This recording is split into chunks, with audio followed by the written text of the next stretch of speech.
Alright, it is now 5 o'clock and I'm gonna get started. So this is sort of a continuation of the new tunes that we started learning in June. A lot of these tunes are in different keys, and so that first session that we had in June with these tunes, I went over a lot of keys and modes and using a capo. And we didn't actually get to play all of the songs on the list. So tonight I'm going to try to keep my big mouth buttoned up a little bit so that we can get through the list. And then, I will point out some things along the way in terms of keys and modes and that kind of stuff. But we're really just going to focus tonight on playing through these songs and getting a handle on them. Yeah, I always like to remind everyone I am recording this, and I will send a recording out. Usually it takes me a few days to get the recording processed and up to YouTube to send that out. When I do send the recording link out, I also typically invite people to, if they so choose, to contribute a little bit financially to make these things available. It's totally up to you if you want to do that. But yeah, that link for supporting these Zoom tunes will be coming with the link to the recording. Speak in complete English sentences, Lina. Okay. Also, as with any musical Zoom thing, it's a really good idea to keep your microphones muted. Unless something is happening. If you can't hear me, if I've frozen, if something is happening, just unmute yourself and please call out what's going on. If I'm looking down at my dulcimer and playing the tunes, I'm clearly not looking at the screen, so I can't see if you raise your hand or something else. So just feel free to go ahead and unmute and call out. When people join this meeting, I have it set so that everyone is muted when you join the meeting, and that just helps people if they when they do enter late, that they don't disturb what we're doing. Okay. And the other thing I like to start out with is a tuning check. Not everybody does this. I like to tune my dulcimer every time I pick it up to play. And I think it's kind of a good idea to tune, and so that your dulcimer may be slightly off from mine, and it might start sounding weird to you when you start playing with me. So let's go ahead and pull out the tuners. You can have a tuner like this, or use your cell phone, what have you, or tune to my instrument. That's fine. So I start with the bass string, the string that's typically farthest away from you. That's the D, and it's on the keyboard, on a piano keyboard, it would be the D below middle C. And if you have a pitched tuner, typically if you have an app on your phone, that will record as D3. Everyone good there?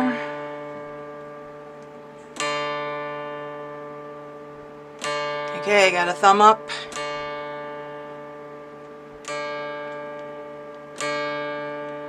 Yay, a couple of thumbs up. Alright, I'm going to move on to your middle string, which is the A. Again, on a piano keyboard, that would be the A. Just below middle C. Alright, got a thumb up on the middle string for A. Couple of thumbs up. Alright, moving on, we're going to go to the melody string, the string closest to you, which is another D. That's an octave below the bass string, so this is the D just above middle C on a piano keyboard. Yay. And we are going to retune, hopefully, later on when we get there. Alright, Alright, so my iPad has frozen. Let's hope that we can get it back. Woohoo! Let's see what happens if I try to share the screen. Start. Yay! Actually, that's working! Woohoo! Okay, so I like to display the music that I'm actually playing. So we're going to, hello, this app on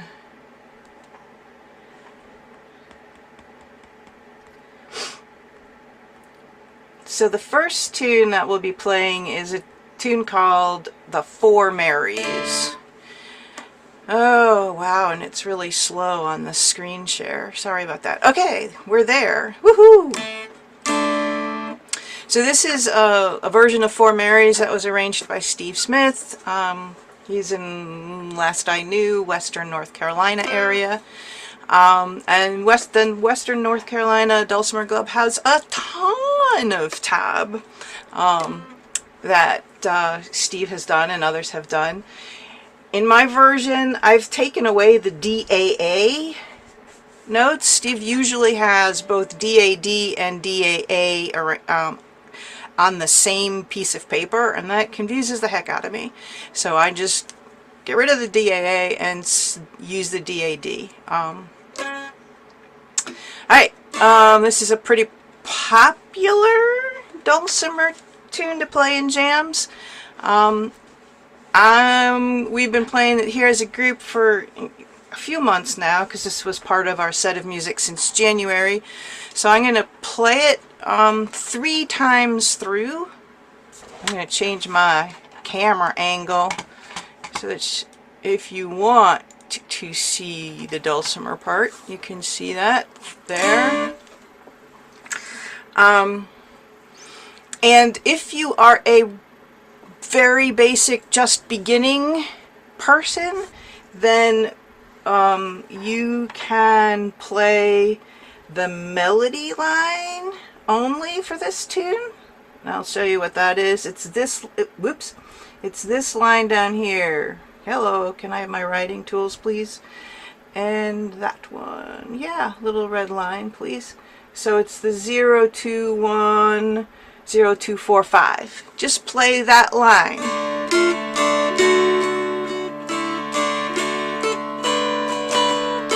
And it sounds quite pretty if you just play the melody line. If you are a more advanced player, feel free to add in arpeggios on the held notes, like where you're at the first G towards the end of the first line. You can add in some arpeggios. So it's up to you how you want to play it. I'll play it through 3 times, as I say. And it's in 3/4 time. There is a pickup note, so I'll count 1 2 3 1 2, and then we will come in. 1 2 3 1 2.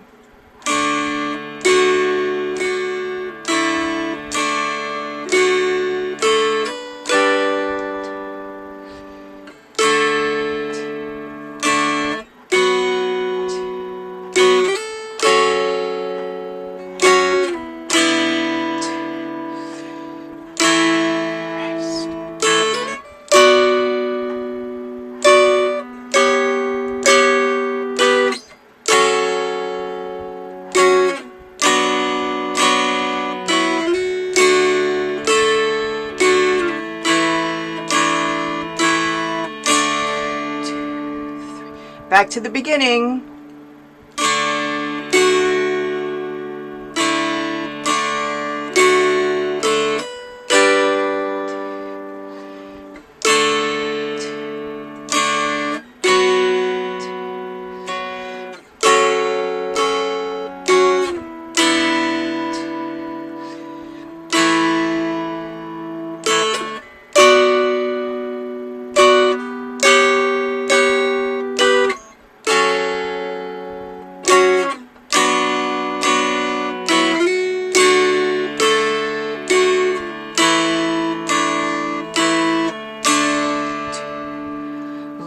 last time.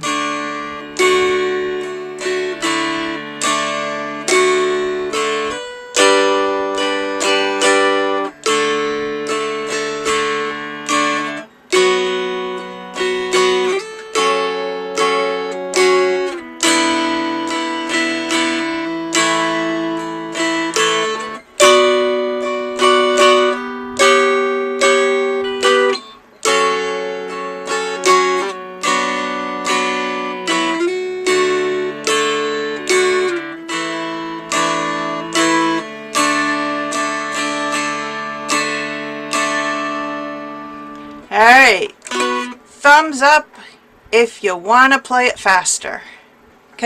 Yeah, okay. A few people want to play it a little bit faster. Alright, so we'll play it again, a little bit faster. And this time, you know, if you are strumming in and out, please keep doing that. Alright, I'm going to count this in again. 1, 2, 3, 1, 2.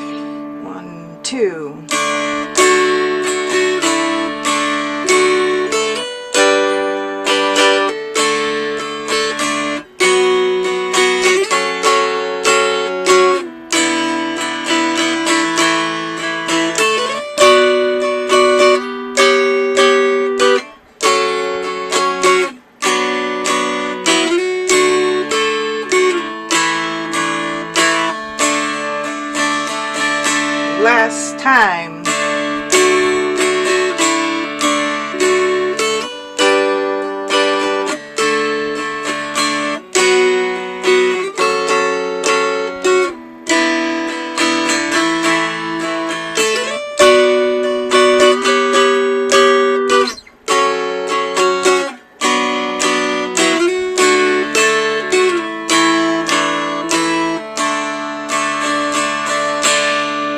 Alright, how was that for people? Thumbs up if you think you were keeping up a little bit. Okay, got one thumbs up. So, it is harder to play along when somebody starts doing the strumming all over the place because you're hearing that's something that you might not be expecting. But it is important to develop both your hearing, ears, and your playing skill. So it's a good idea to even if you make a mistake or have to stop and pick it up again, it's a good idea to work through that. Alright. The next song is Southwind. Again, this is a pretty popular. Hey, come on, give me the.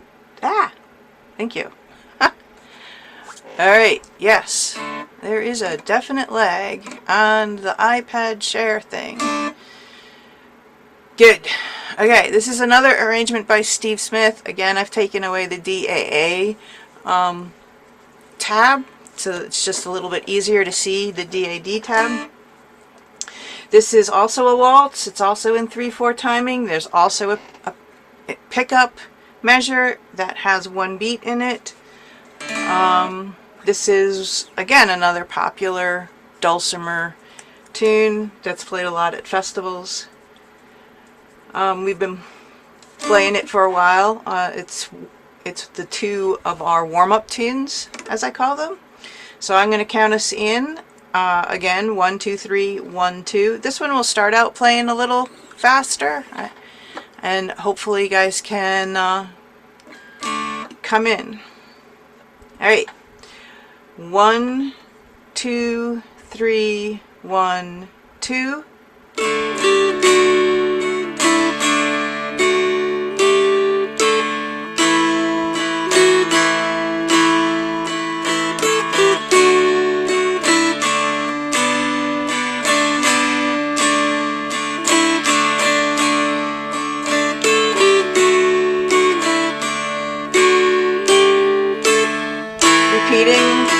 first section.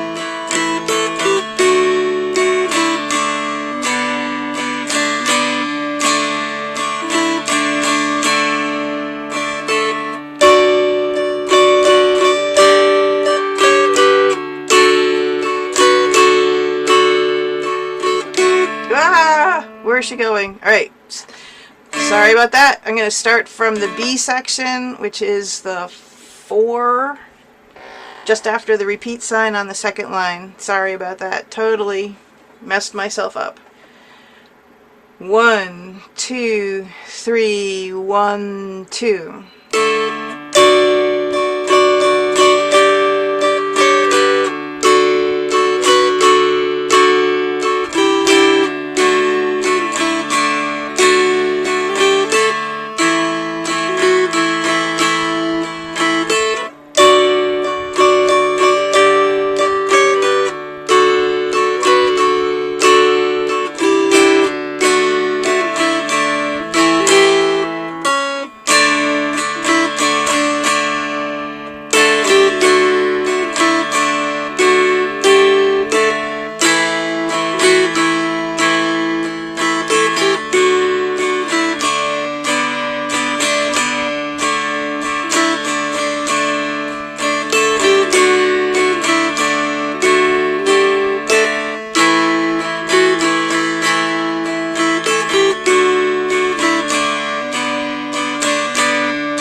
Hey, how did that folks feel? It sound okay? Thumbs up? It's okay? Yay.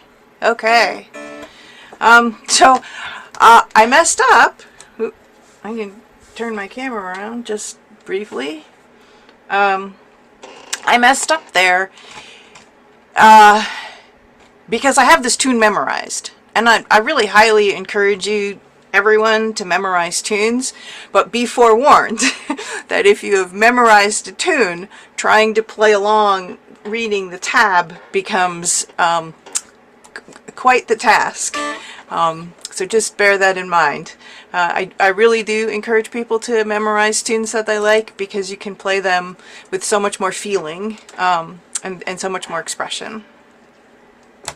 Alright, moving on. So this is a version of John Stinson's number 2. This is more of a basic version of this song, and if you are a more advanced player, I'm happy to provide another version of this tune that includes hammer-ons and pull-offs and 3-finger chords instead of the 2-finger chords that are here. So yeah, we didn't play this song last time, so I'm going to play it through once so that you get a sense for it, and I'm going to play it as the tab is written, and then I'm going to play a variation of it so that you see what I'm talking about for the more advanced thing. So, John Stinson's number 2, there is no pickup measure. If you want to play along, there is no pickup measure. I'm going to count 1, 2, 3, 4, and then we'll come in.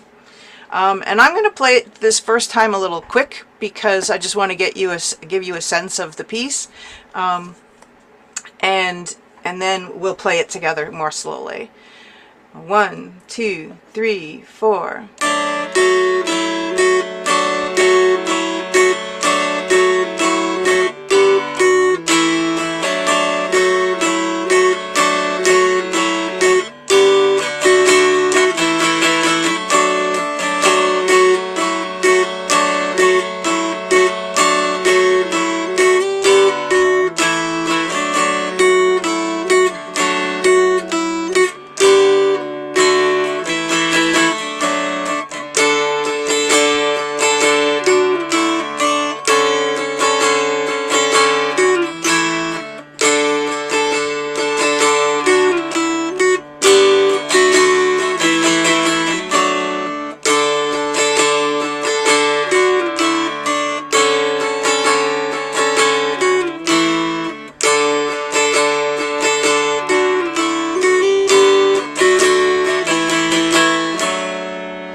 So that's the basic tune. And a lot of people over the years have decided that the repetitious nature of that is a bit tough to take. So in the second measure, a bunch of people have decided to fancy it up a bit and put in some hammer-ons and pull-offs. And are people familiar with that? I can show that to people if you want. It's just a variation of the tune, and it's entirely up to you how you want to pretty it up. If you are a more advanced player, if you're going for the National Dulcimer Championship kind of playing, then yeah, you need to add some fun, pretty stuff to this tune. But I'm going to play it pretty straight as it's tabbed out here. And you guys can decide what you want to do, adding stuff if you want. I'll play it a little slower so that we can learn the tune. It's always good to start slower. 1, 2, 3, 4.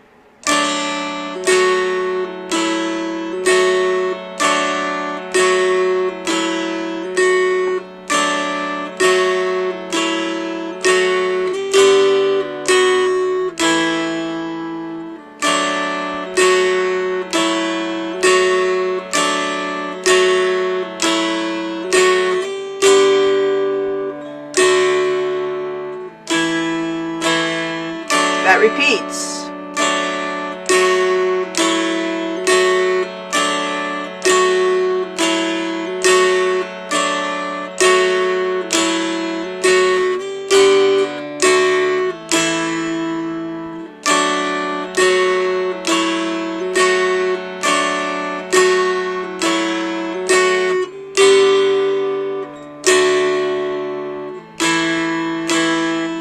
On to the third line.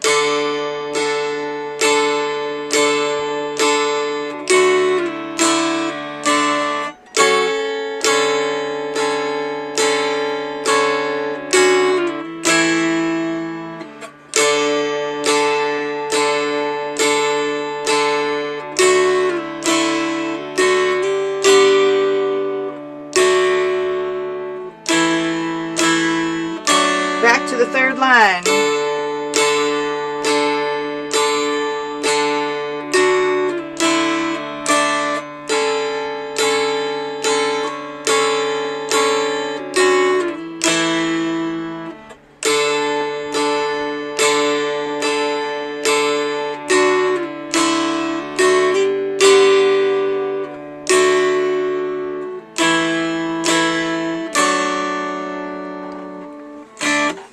How's that for people? Thumbs up is okay.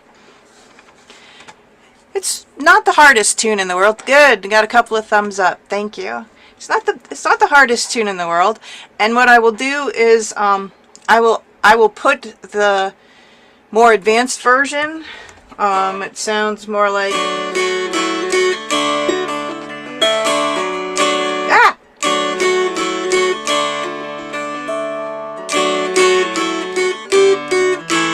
yeah, so it has hammers and pull-offs on it. I'll put that more advanced version of the tab in the folder when I send out the link for the recording, so you can grab that and try it if you are more advanced and want to try to play along something a little more challenging. Okay, I'm going to move on to Pretty Saro. Again, this is a tune that we did not play last time, so I wanted to get it right up front this time. There are 3 versions of this tune in the folder. There's this low melody version, a high melody version, which looks like that, has scary chords in it, and there's a baritone version. Okay, I'm going to play through all 3 of these versions so that you get a sense for what they sound like. I'm going to start with the low melody version. This is a very slow song to begin with, but I'm going to play it kind of slow so you can play along with me. Unfortunately, a lot of the melody notes for this song are up in the middle, on the middle string. So in this particular version of the tune, I'm trying to hit just the middle, or just the middle and the bass, and trying to avoid hitting the melody string when the melody is up on the middle string. Alright, so this has a pickup note. It's in 3/4 timing. So I'm going to count 1, 2, 3, 1, 2, and then we come in. 1, 2, 3, 1, 2.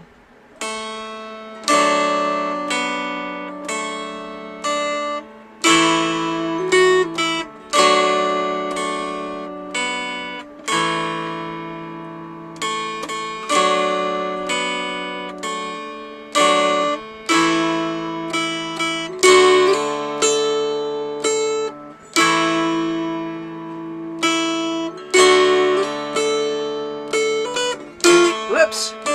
Sorry.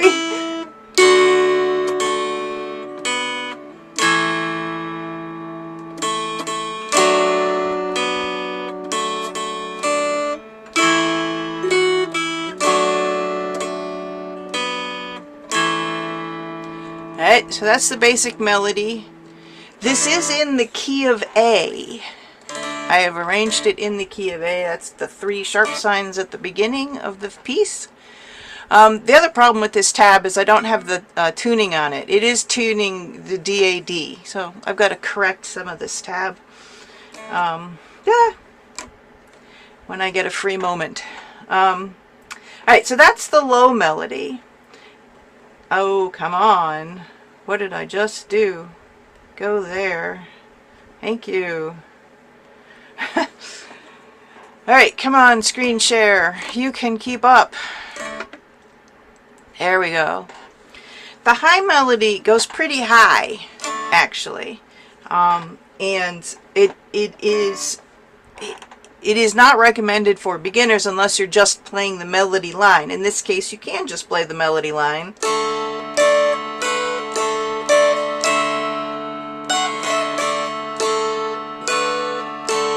Because it is all on the melody line. And in fact, when I'm looking at a more complicated piece of tab and I'm trying to like work into these harder chords, that's how I start learning the piece.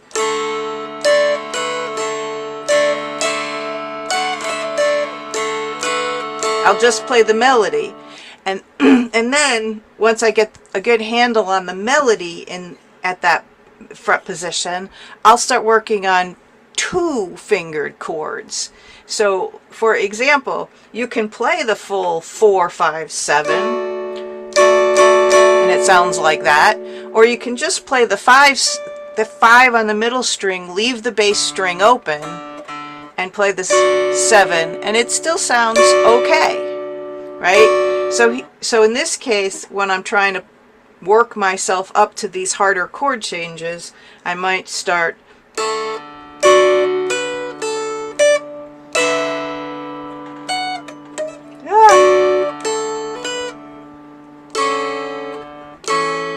right?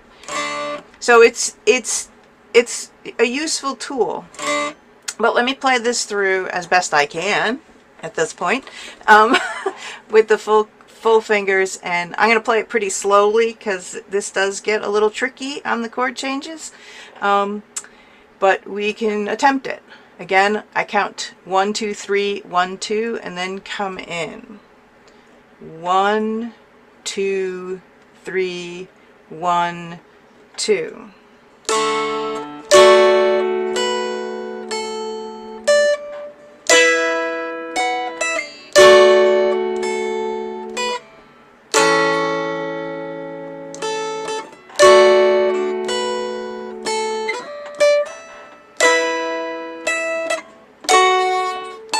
That's the hard one. And it comes up a couple of times. Ah! Yeah. Sounds horrible.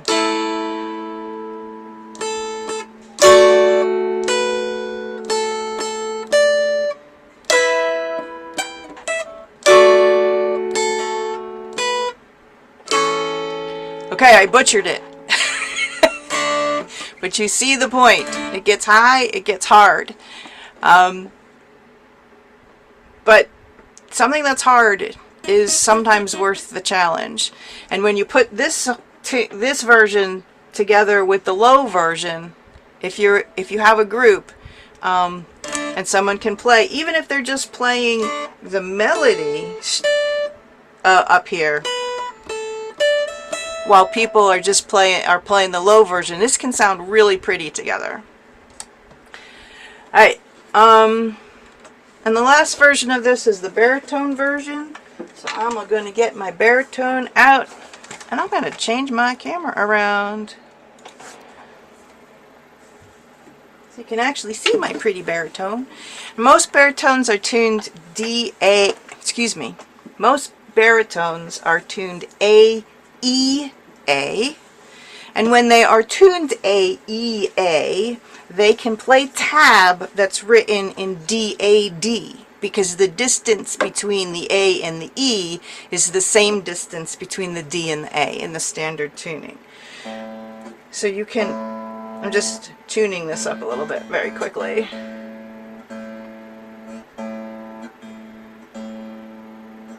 If we can get there any day, any day. Now is my A. This particular version I've arranged this so that it is in D. It's arranged for a baritone tuned A, D, A.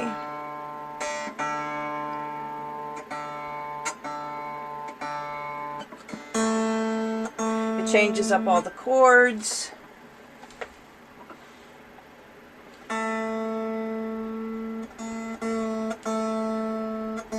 Okay.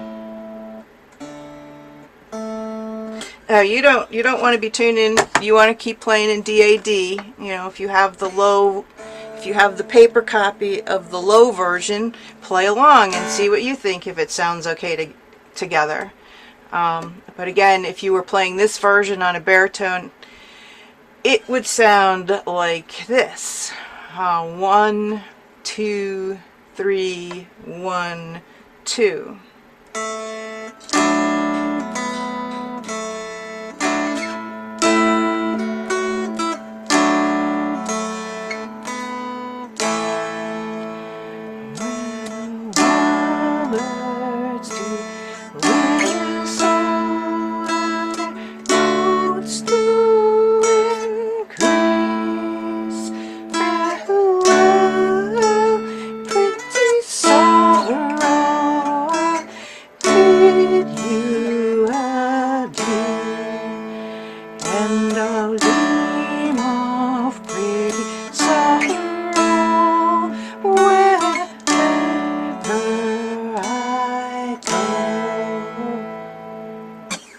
So I don't have a great singing voice, but I don't have a hope to sing it in any key other than with my baritone.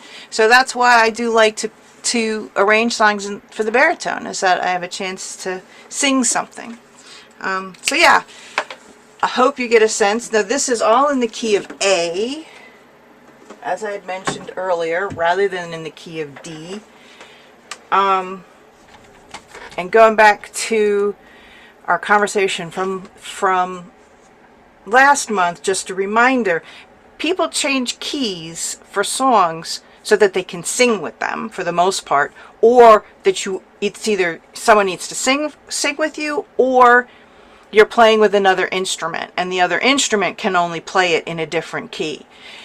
Now certain instruments are a lot easier to change keys on, like a fully chromatic dulcimer, because you have the ability, just like a guitar, to have all of the notes for all of the keys that you need. With a standard mountain dulcimer that's diatonically fretted, you do have to do some changes. You do have to either retune or switch things up a little bit to get into some of the different keys. That was all last month, but again, I just like to point it out again. All right. Anyone interested in playing any particular one of the versions of Pretty Saro again? Unmute and let me know, please. Okay. Hearing no. Like, we hate that song. It's a pretty song. And as I say, try the low version, get the melody in your head, and then try the higher version, and as I said, try it first just playing the melody line on the higher version, and then try to play it with the chords. Alright, Goddesses. We're going to actually play two different versions of this song tonight. This is in the key of G, which we can easily... No, I'm sorry, not G, E minor. Woo! It has the same key signature. E minor has the same key signature as the key of G. That's why it tripped me up. But if you look, you'll see there's far more E minor chords in this than there are G, which puts it in the key of E minor instead of G. That's how you tell it's in E minor. Often the last chord is the giveaway in terms of what key the tune is in. Okay. This is a tune that came out of a huge collection of tunes that were used for English country dancing, and I hope you'll see this source of music. It's a lot of great little tunes. But yeah, I tabbed it up a little while ago because I wanted to explore this. So the first line repeats, the second line repeats. It's a pretty short tune. It's in 4/4 timing. And there's no pickup. So we're going to go ahead and play through it. 1, 2, 3, 4.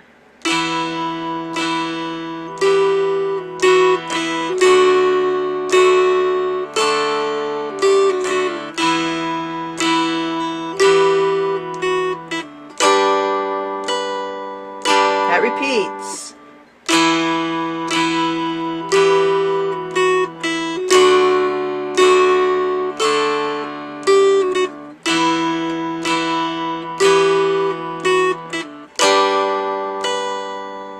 This is the second line.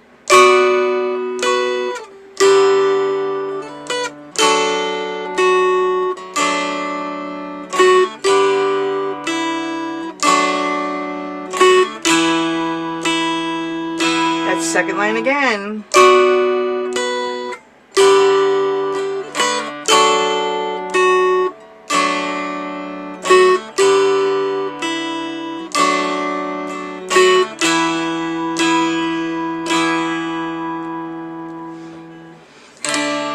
So I played it pretty slowly, but it's to give you a chance at getting familiar with the tune.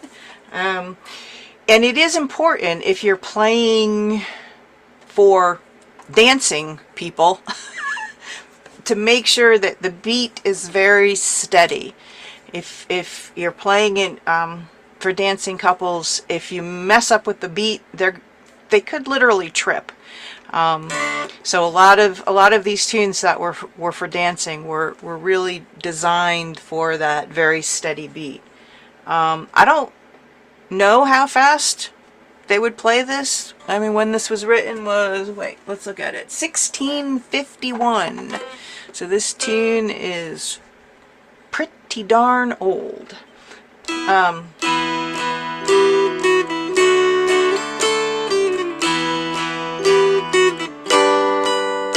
don't think they would get much faster than that in order to make this a danceable tune. Hey, questions, thoughts, comments? Alright, we're gonna just checking the time, looking at all the other songs we have to go through. So let's move on.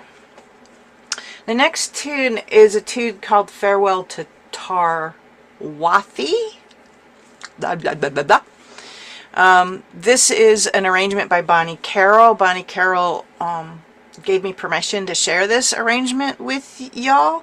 It's a really pretty tune, and Judy Collins sang it a long time ago, and her version is absolutely beautiful. And so that's the version that Bonnie tried to arrange. This is in the key of D, but because it's very low on the fretboard, most people can sing this, sing along with this, because it never really gets very high on the fretboard at all. The highest fret it gets to is 5, and so most people can sing with it. So this is an example of where you don't really have to change the key in order to sing with it. Alright, so the challenging part for this, as I mentioned the last time, there's 3 different measures where there's a very quick transition from the inverted G chord to the inverted D chord. So it's 3-1-0 to a 2-0-0 pretty quickly. Kind of like that. And that happens the 3rd measure of the first line, the 2nd measure of the 2nd line, and the 2nd measure of the last line.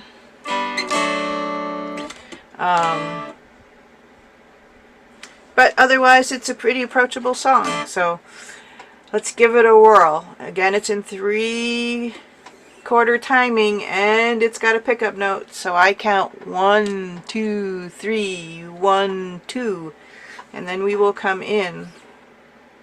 And I'll probably be, I don't want to like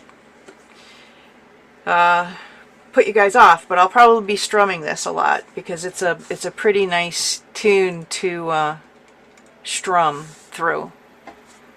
Alright, here we go. 1, 2, 3, 1, 2.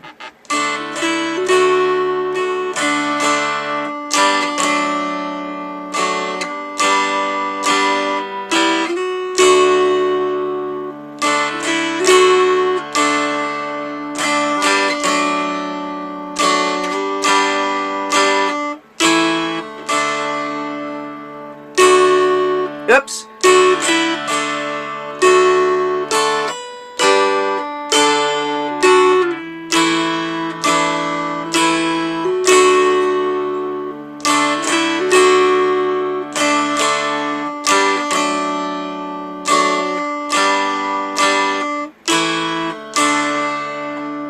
Alright, I'm going to play that again because I messed up in the middle. Probably knocked you guys all out. So I'll play it again. Is that speed okay for people? Thumbs up if it's okay. Thumbs down if you want me to slow it down. I'm seeing 1 thumb up, 2 thumbs up. Anyone need me to slow it down? No? Okay, cool. Alright. I'll try to play at the same speed. I can never play anything the same speed twice through, so here we go. 1, 2, 3, 1, 2.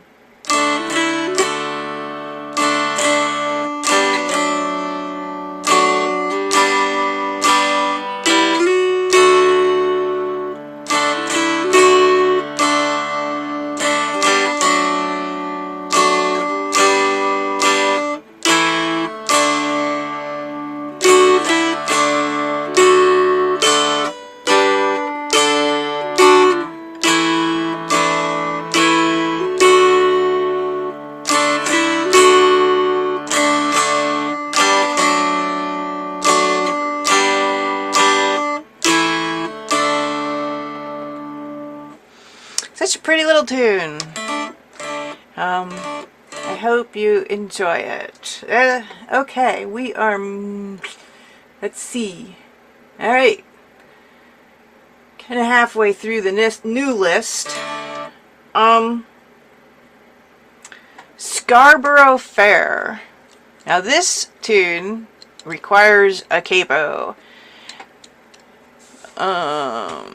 Please call out if you need me to show you how to put a capo on your first fret. Unmute, call out, raise your hands. No, okay. So we're putting a capo on our first fret. Why? It makes the song so much easier to play. Right?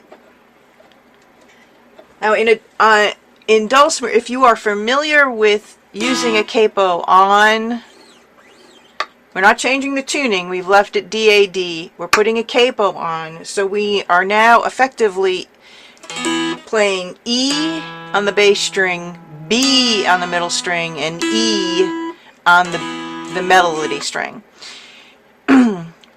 And if you are familiar with using a capo on a guitar, let me just remind folks that are new that didn't hear me last week.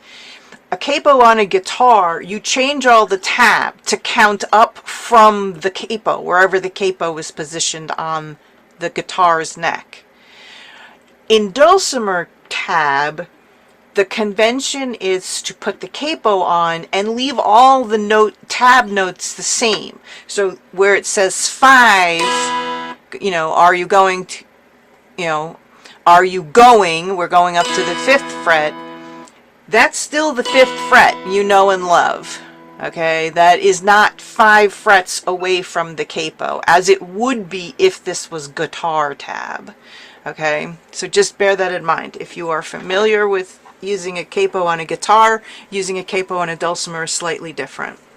And sometimes you will run into tab that is written like guitar tab, where it's the frets away from the capo. It's very confusing. I've seen it once or twice on online tab sources. So be on the lookout for that. If you have no zeros in a tune where you're using a capo, that's a little bit of a giveaway that something might be up, because the whole point is to have that open string that you don't have to hold down. The capo is holding those strings down for you. So yeah, just be on the lookout for that. Alright, so I have multiple versions of Scarborough Fair available. There's a finger-picked version, and there is this basic melody version.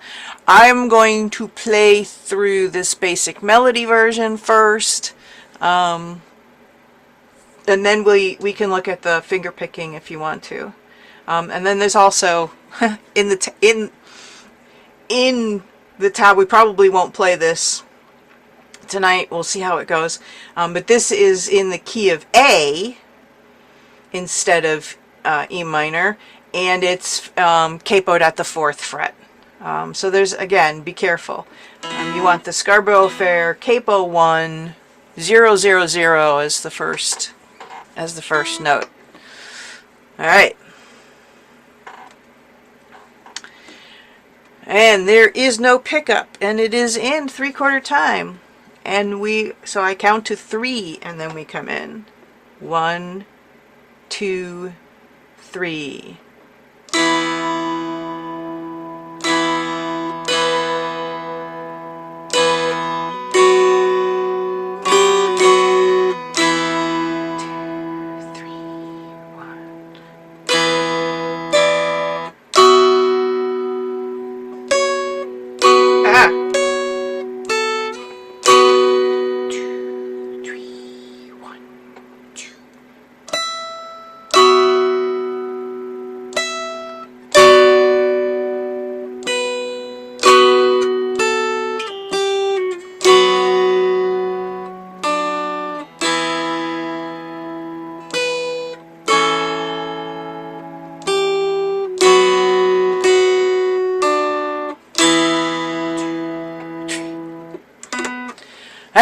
So one of the hardest things for groups to get to when they're playing this tune is just to count it out so that you are not, there's some long holds in here, and the length of the holds changes. So from the end of the first line to the beginning of the second line, it's a 4-beat note. 1, 2, 3, 1. Right? And then from the second line to the third line, it is a 5-beat note hold. So that's 1, 2, 3, 1, 2.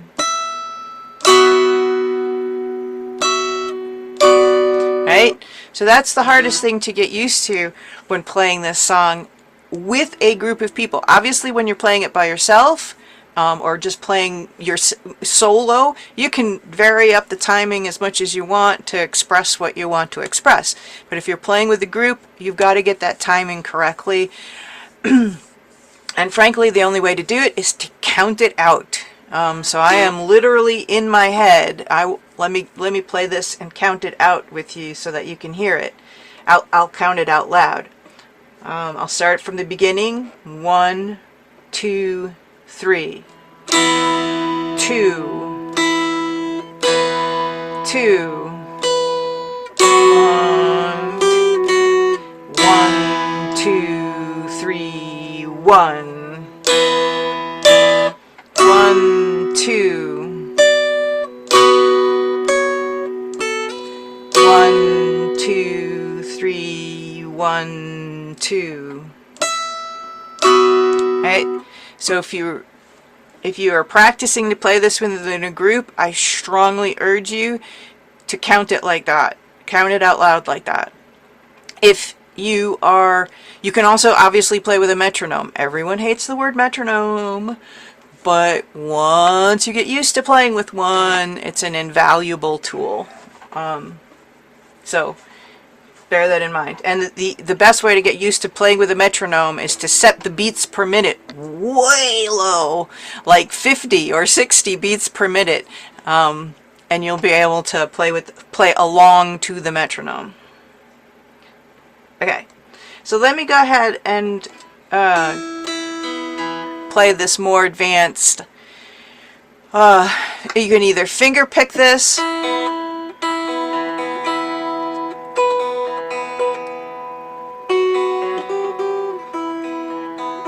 which kind of has a softer sound, or you can flat pick it.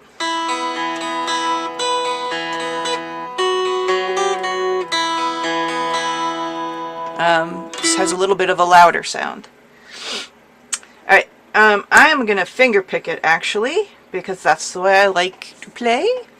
I've assigned on my right hand, my strumming hand, this one down here, I've assigned my index finger to the melody string, my middle finger to the middle string, and my ring finger on my strumming hand to the bass string.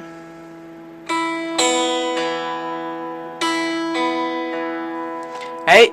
And your fretting hand is doing kind of exactly the same thing we were just doing. So your fretting hand doesn't change when you do move to finger picking. Alright, I am going to count us in very slowly, and we'll see how this goes. 1, 2, 3.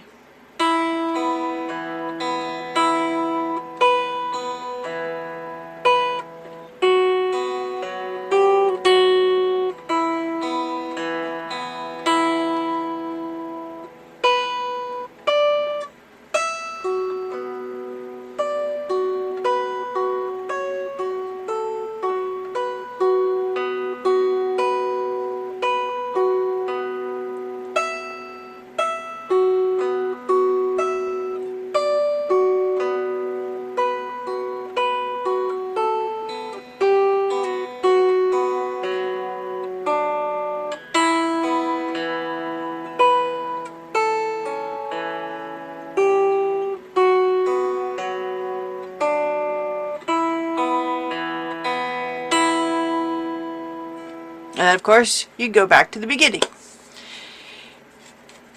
How did that feel for folks? Anyone want to unmute and fess up? It's okay, really. I would like to say something. Yes? Would you mind making yourself big? Oh, sure. Yeah. So that I can see your feet better? Yeah. Thank you. Yep, sorry. I just have to stop the screen share and pin. You want me my Dulcimer pinned is what you're saying, right? That's what you want? Thumbs up? Yeah, okay. So yeah, good thought. Let me play that again this way.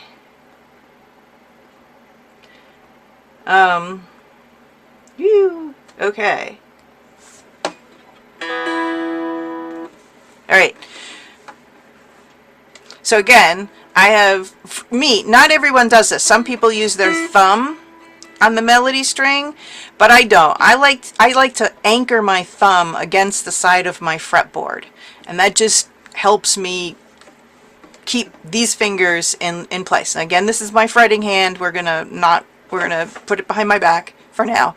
So with my strumming hand, I anchor my thumb, and then I use my indexed finger on the melody string, my middle finger on the middle string, and my ring finger on the bass string. Does that make sense to people? So melody,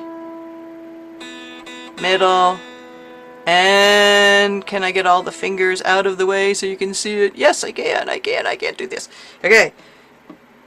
There. Again, my thumb is here.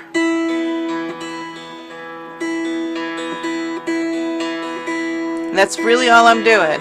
And this takes practice. Everyone can do it. It just takes a lot of practice. It's one of my favorite ways of playing, so I play like this hours a week. My poor husband. Okay? Alright, so that's what we're doing with our strumming hand. With our fretting hand, we're playing exactly the same chords as we were playing before. Right? We start open. We go to 5. We go to 202. Okay, so our fretting hand is exactly the same. Alright, let's try it again. Slowly count to 3.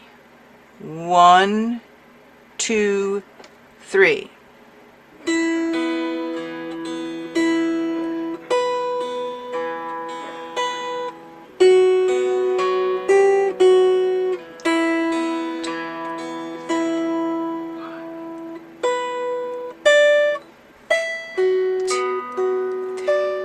Whoops, sorry. I'm trying to do 12 things at once. Let me start from the beginning. Was that better for people to follow along? I hope. Alright, so we're going to start from the beginning. 1, 2, 3.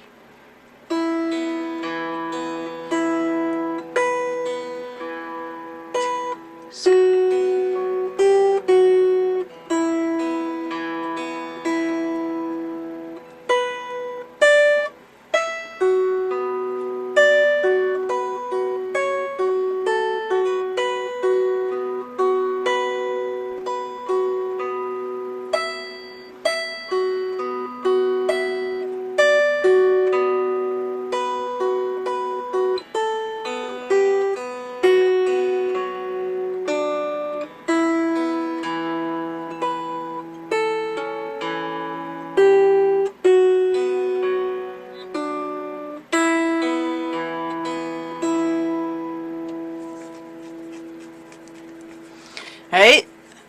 That work for folks? So if you were playing this out, like at a open mic or whatever, you would probably start, at least, okay, I would envision starting playing it straight for the first time through.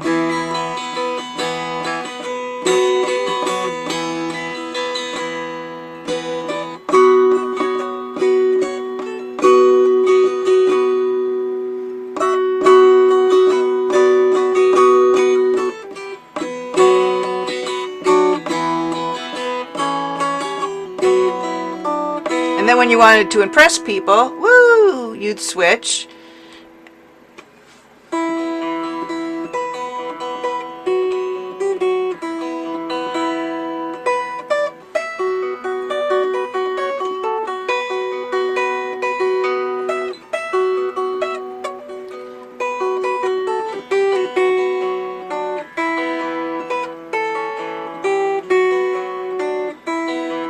And then to remind them what they just heard, you'd go back to the normal way. And also to end strong. Right? Does that make sense to people? That's how you can really vary up how these songs are being played. And because some of these folk songs, like Scarborough Fair, like House of the Rising Sun, which we're going to move on to, are, you know, they're very short. They're short little songs. So if you just play them over and over again the same way each time, then you kind of lose the interest of your audience. And so that's why you want to learn these other techniques, so that you can like play it through once one way and then play it through a different way a different time. Alright, and again, I just want to, this whole finger picking process, just, you know, practice this part. Just your, Alice, did you have a question? No, oh, I think she had to leave. Okay. So just practice the picking of the 3 strings until you're comfortable with these fingers making this movement.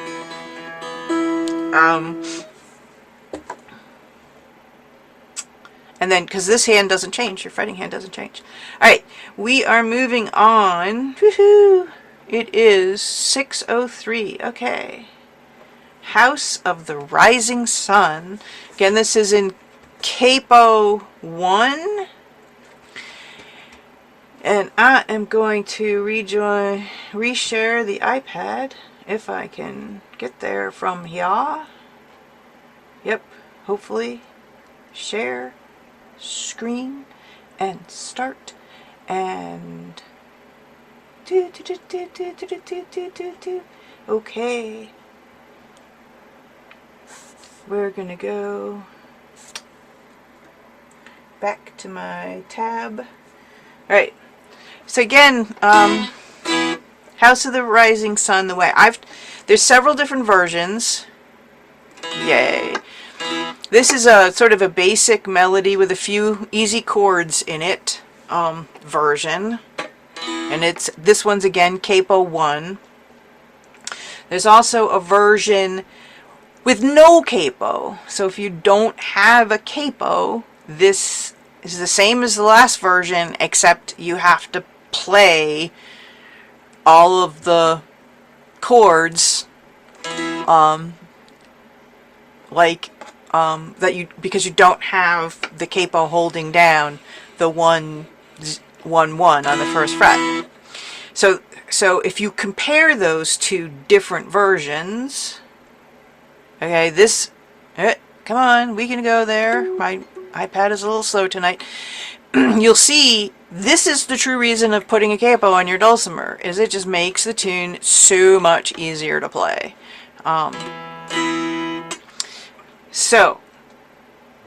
But for some songs you can, this is the no capo version, you can play a no capo version. And then we also have a finger picking version of this song. Glue! Right? So we're going to go back to the basic version. It's House of the Rising Sun, Capo 1. If you don't have a capo, you can follow along with the no capo version. And if you're just beginning, just play the melody line and it'll sound almost fine. There is a C chord that may trip you up a little bit. And if you have a 1.5 fret, you can play, instead of reaching, this is the chord at the beginning of the second line of the music. If you look at that, that's a C chord. If you have a 1.5 fret, you can play that with open bass, 1.5 on the melody, and open middle. Excuse me, open melody. So open bass, 1.5, middle, and open melody. That's the true C chord, or a truer sounding, but that's, well, this song also works up here like that.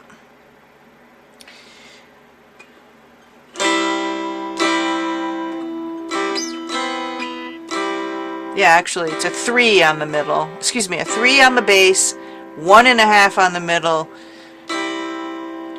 and open in this case where you're holding down the 1 with the capo. That's a C chord. If you have a 1.5 fret. But I tabbed this out for most people because they don't have a 1.5. And so that's the one jump in this tab, in this version of the song, that you have to be prepared for. You're going, you're going from 4 to, at the end of the first line, 4 to open, jumping to that 6/6/0 chord. And again, the third line of music to the last line of music, you have the similar jump from. So just, those are the kinds of jumps you want to look out for and practice in isolation so that you can get to them when you play them. Alright, this has a pickup note, so we're going to count 1, 2, 3, 1, 2, then come in. We'll play it pretty slowly to begin with. 1, 2, 3, 1, 2.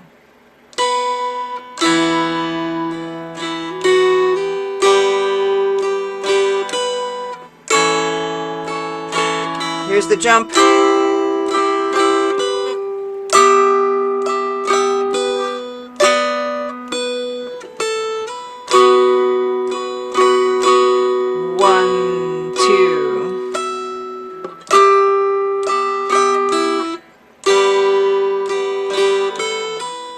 Weird version of A.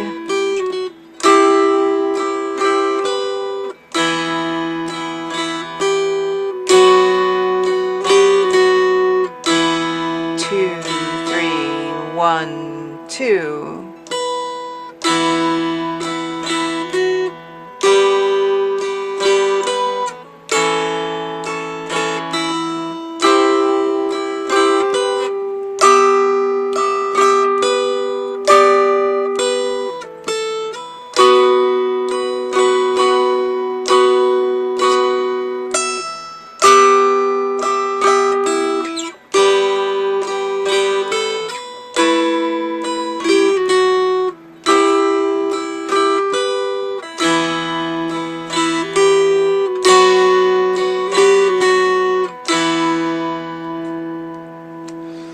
That is House of the Rising Sun, key of D, no, excuse me, key of E minor.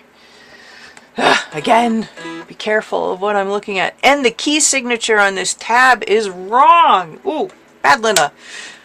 Alright, I gotta fix that. This is in the key of E minor, even though the key signature is wrong. I gotta fix that. Alright, I'm not going to bother with this version. It is essentially the same thing we just played. It's just in a couple of situations you have to be careful, right? So like when you make the jump. Let me take my capo off for a second. I mean, obviously this part isn't going to fool anyone. But when you make this jump, it is a big jump, and you have to be pretty careful not to hit the melody string, because if you hit the melody string when you're on that 6/6 C chord at the beginning of the first line, it is very dissonant, and you want to be very careful about that. So again, capo makes your life easier. Alright, so let's look at the finger picking version of this. I'm putting my capo back on.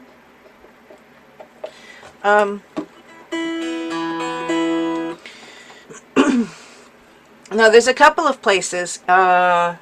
the G chord in the middle of the second line of the music, where I'm just doing a straight, pulling all of them at once.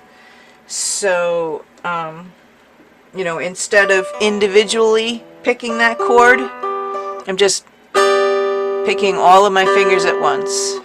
Okay, and then again, the beginning of the third line, the 5-5-5. And I don't know why, it's just when I was arranging this tune, it just sounded nice to have that kind of a break at that section of the music. Alright, so we're going to count to 3. No, count to 3, then count to 2, and then we come in.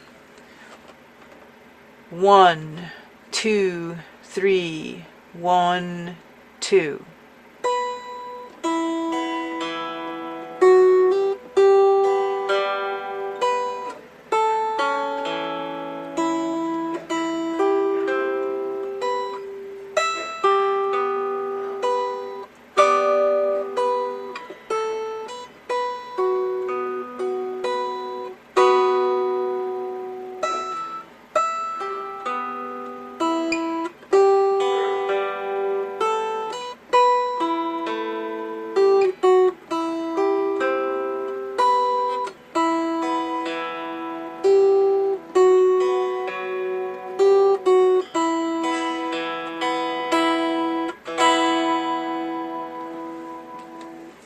How's that for people? Feeling okay with that? Again, let me ask by a show of thumbs up. Do people think the finger picking version sounds prettier than just playing it straight? Thumbs up? Yay? No?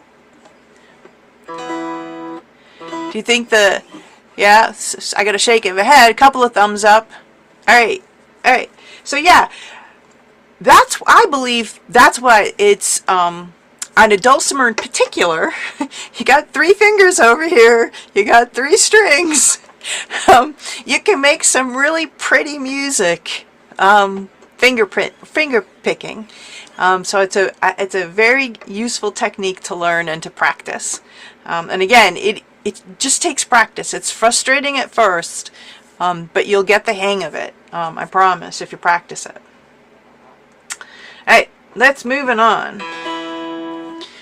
Road to Lisdonvarna. Again, this is Capo 1. This is a very popular dulcimer jig. It's well worth actually memorizing this song. This particular version is got a bunch of chords in it, and you don't need to play all the chords if you don't want to.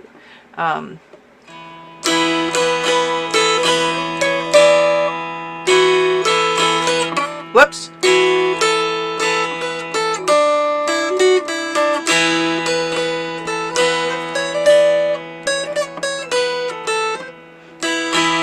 It's a very popular tune. You can play just the melody if that's where you're going. But it is helpful if you can play some of the chords. And again, you can play 2-finger chords with this, like I was saying before about John Stinson's.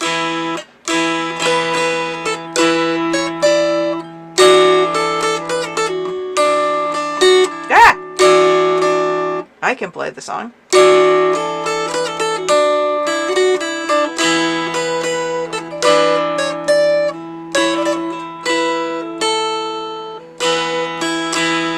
And that's kind of helpful when you get up higher.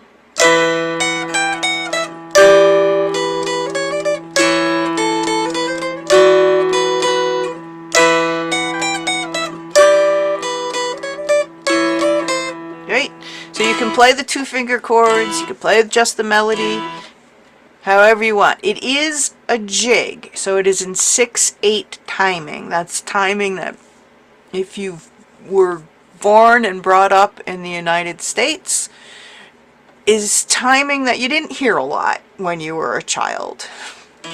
So it is harder to get a handle on in terms of the timing.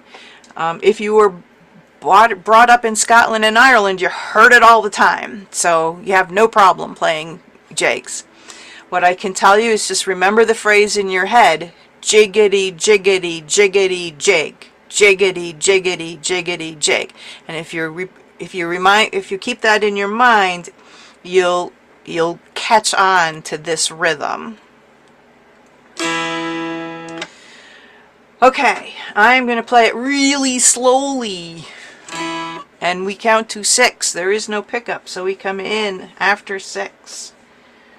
1, 2, 3, 4, 5, 6.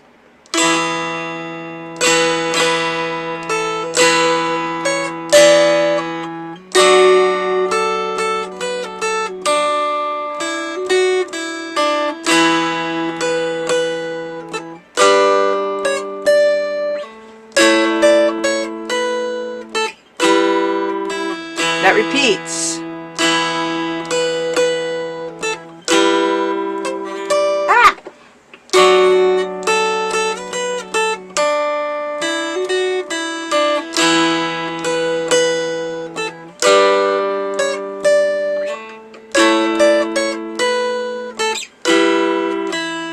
Now we're going high.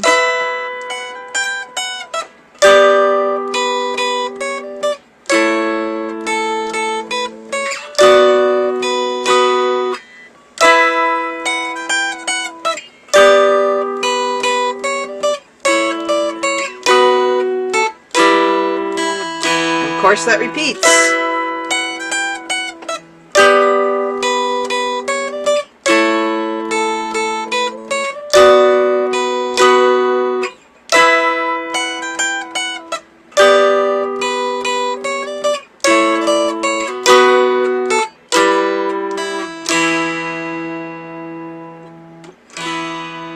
How is that for folks?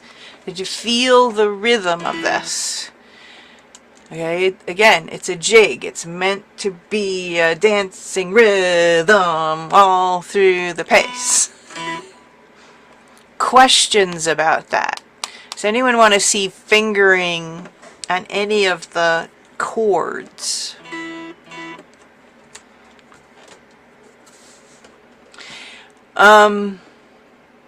We're at 6:19. Yay! Okay, we only have 2 more songs we can get through tonight. One mention. Let me change my camera over so you can see it. In order to get to the high notes, I've got to push my dulcimer almost off my lap, and that's why I use a strap. So it's really hard to finger. If you have your dulcimer straight across the lap, it's really hard to finger these higher frets, okay, cleanly. So if you're not yet accustomed to wearing a strap or some other device that allows you to push your dulcimer way off your lap, effectively the large bout at the bottom of my dulcimer is tucked up against my over too big belly, and the little bout is directly over my left knee, okay? And again, if I didn't have a strap, my dulcimer would literally fall on the ground. So yeah, if you're having trouble getting these high notes, consider the position of your dulcimer and maybe getting a strap or getting that it's a shelf lining material that you can put on your legs to hold the dulcimer off.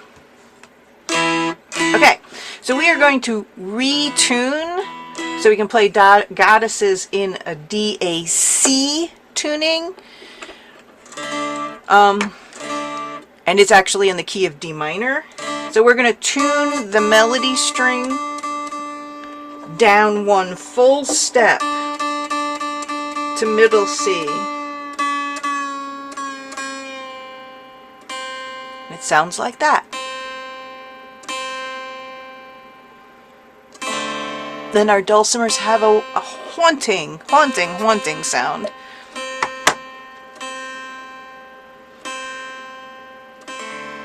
We there? We good? Thumbs up if we're good? If we got there? DAC. You get the tab up. Woo! I guess I skipped over. You can play Scarborough. There's a version of Scarborough Fair that is in this tuning in that thing. It's just the melody line. It just sounds different.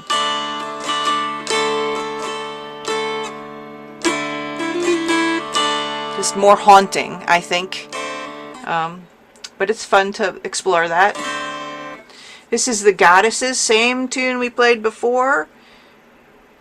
And pretty much same frets, only it's going to sound very different. Okay?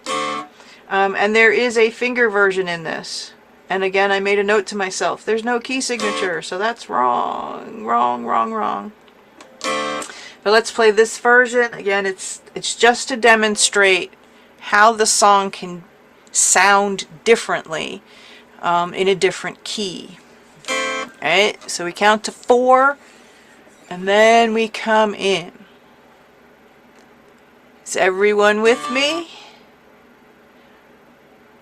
1, 2, 3, 4.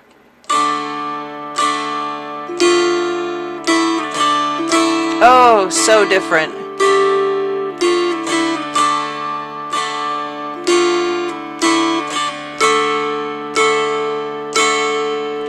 Again.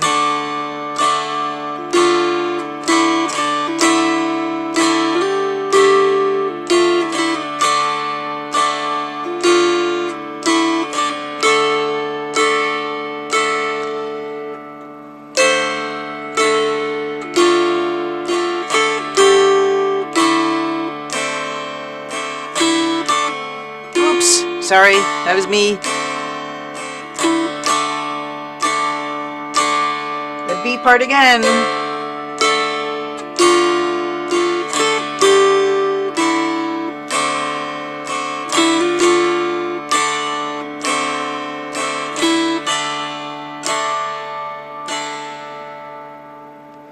So, you know, E minor is a minor key, but D minor sounds even more minor and more haunting and more whoa sounding. So again, it's just an example of playing same music, different key. This is in D minor. And the key signature is not correct on this tab. Whoa, gotta get my act together. Alright, the last tune for tonight is a cute little nursery rhyme tune, and we're gonna actually go from DAC to FAC. So we leave our middle and melody alone, and we tune our bass string up to F. So do this very slowly. You do not want to break a string. You're going to go up, past E flat, past E to F.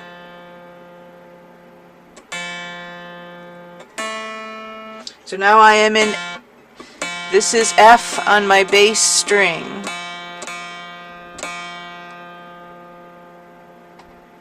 Alright, are we good?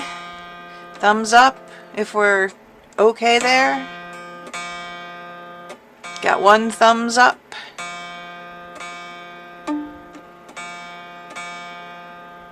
Okay. So why are we doing this? FAC is a very useful tuning to learn about. It's very similar and exactly the same as D, F sharp, A. So if you have tab that is tabbed out for D, F sharp, A, you can play it in FAC. Okay? And most dulcimers, I think, sound better in FAC than they do in D, F sharp, A, because most DAD tuned dulcimers, when you take the melody string down to A, it gets really floppy. That sounds pretty floppy. So if you have D, F sharp, A tab, it is the same 1, 5, what is it? 1, 3, 5 tuning as FAC. That refers to the notes, the intervals between the notes. And this is an open tuning, so this is an open F chord. Whoa, we have an F chord on our dulcimer. Wait a minute, where did that come from? Okay, and if you know, play any note on your bass string, so say the 3, let's if you look at the note that is played at the fret 3 when tuned like this, it's B flat. Well, if you bar across all of those strings now, you're playing a B flat chord. So barring at every fret position gives you a full, complete chord. Alright, so this little cute little tune, it does have a 1.5 in it, but you can just ignore it. The 005 sounds almost exactly. That's the 005. That's the 1.5 5. So there's not much difference between those two things. It's just a cute little song. There's no pickup. We're going to come in. I'm going to count to 4 and then we come in. The key signature is correct on this one. Yay! I did something right. Alright, 6 little ducks. 1, 2, 3, 4.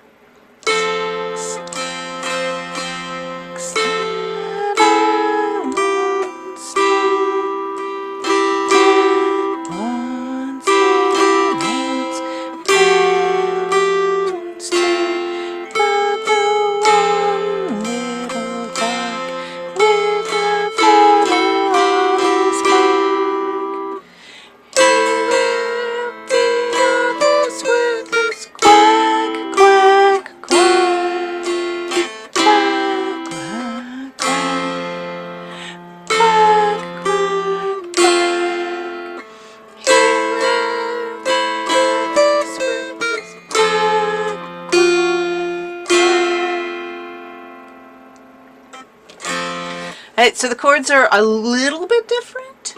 Got to get used to making, you know, sort of some of these chords, but they should be familiar. And again, it's a way of changing your dulcimer so it sounds different, so that other people can play with you, and so that people can sing with you. Alright, time to turn all of that sharing stuff off and turn my video around and unpin me. Oh, my hair has gone crazy. Okay, cool. All right. We are at 6:29. Wow, how did I get all of that in there in one hour and a half? Questions, comments, thoughts. How can I make these better for you?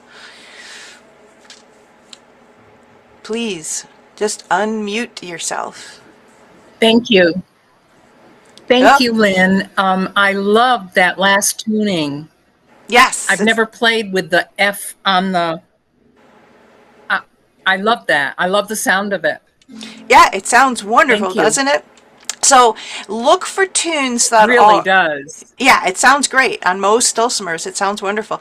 And, you know, it's a very familiar tuning, key, excuse me.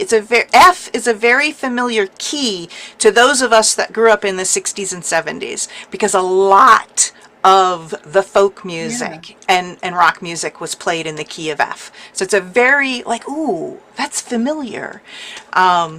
So yeah, it's a fun tuning to get into. And if you look online and see tunes that are tabbed in D, F sharp, A, you can play them exactly as written, tuned FAC, because D, E, F is the third. So D, F sharp, A is a 1, 3, 5 tuning, and FAC is also a 1, 3, 5 tuning. So because the relative distances between those notes are the same, you can play the tab exactly as written. You're playing different notes and you're playing in a different key, but you can still play the tab exactly as written. Thank you. No worries. Any other questions or comments? No, cool. All right. Well, I do these once a month. It's the first Tuesdays of the month from 5 to 6:30. I'm typically here.